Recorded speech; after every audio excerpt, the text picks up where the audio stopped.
Bonjour à tous. Pour tous ceux qui préparent leur alia, il y a un sujet qui doit être sur toutes les lèvres en ce moment. La fameuse réforme fiscale de 2026, aussi connue comme l'amendement 272. C'est un changement qui, forcément, soulève pas mal de questions. Et c'est exactement ce qu'on va faire aujourd'hui. Tout décortiquer pour que chacun puisse aborder cette étape, et bien en toute sérénité.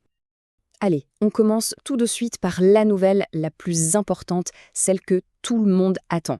Je le dis sans détour. Le principal avantage fiscal de la LIA, oui, cette fameuse exonération de 10 ans sur les revenus étrangers, eh bien, elle est maintenue, intacte. Voilà, c'est le point de départ et franchement, c'est le plus rassurant dans toute cette histoire. Alors, comment on va s'y prendre pour y voir plus clair? Voici notre feuille de route. D'abord, on va voir ce que la réforme change concrètement. Puis, on va s'attaquer à un principe super important, déclarer, ce n'est pas imposer. Après ça, on verra qui est vraiment concerné. Ensuite, un petit guide pratique sur la déclaration et on terminera bien sûr avec l'essentiel à retenir. C'est parti? Bon, alors, on y va, plongeons dans le vif du sujet. Concrètement, qu'est-ce qui change réellement avec cet amendement 272 pour les nouveaux immigrants à partir de 2026? Alors voilà, on est au cœur du réacteur. Ce qui change, attention, c'est la fin de l'exemption de déclaration pour certaines sociétés à l'étranger.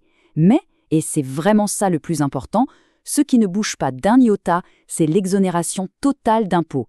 Cette nuance, elle est absolument fondamentale. Pour le dire simplement, on passe d'une certaine opacité qui était tolérée à une obligation de transparence.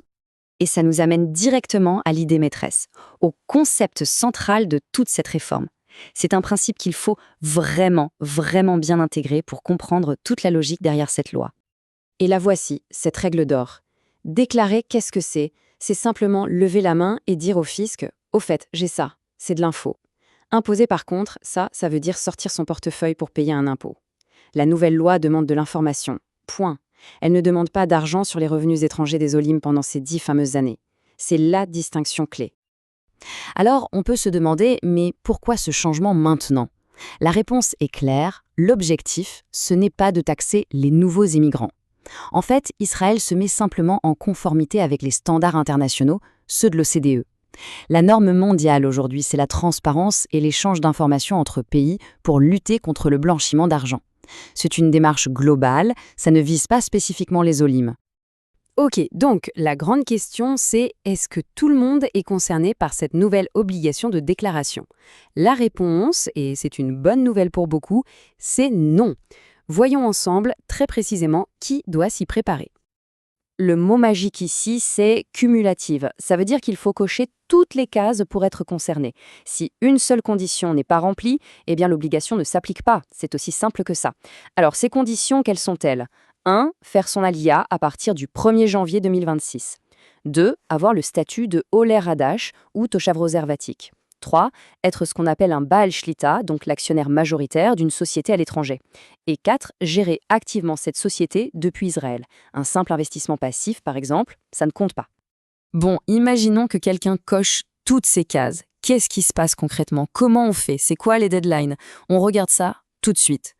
Pour ce qui est du calendrier, pas de panique, c'est plutôt simple. La loi entre en vigueur le 1er janvier 2026. Et la toute première déclaration, celle pour l'année fiscale 2026, elle devrait être faite avant le 30 avril 2027. C'est une date à entourer en rouge dans le calendrier, c'est certain. Le processus en lui-même, il est assez direct, en 4 petites étapes. 1. On rassemble les papiers.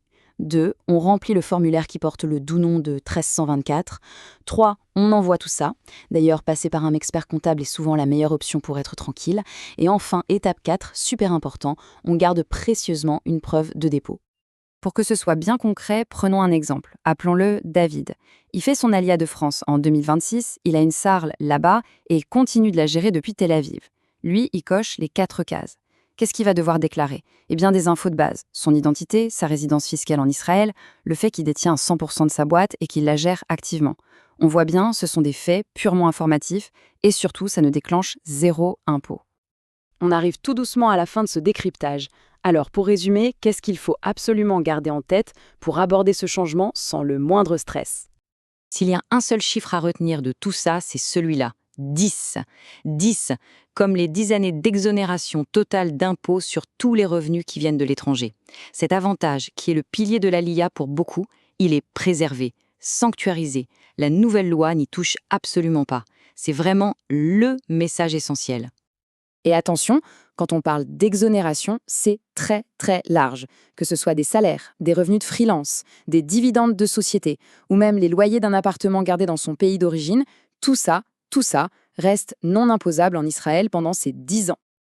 Allez, pour la route, on se répète une dernière fois le mantra de cette réforme. On demande de l'information, pas de l'argent. Déclaration n'est pas égale à imposition. C'est vraiment le principe qui doit guider toute la lecture de cette nouvelle loi. En fait, pour conclure, Israël se met simplement au diapason des standards mondiaux de transparence. Pour les nouveaux arrivants qui seront concernés, oui, ça implique une nouvelle responsabilité de déclaration, mais il ne faut pas le voir comme une menace. C'est plutôt une invitation à bien planifier ses affaires, à être proactif. La vraie question au final, c'est comment se préparer au mieux à cette nouvelle norme.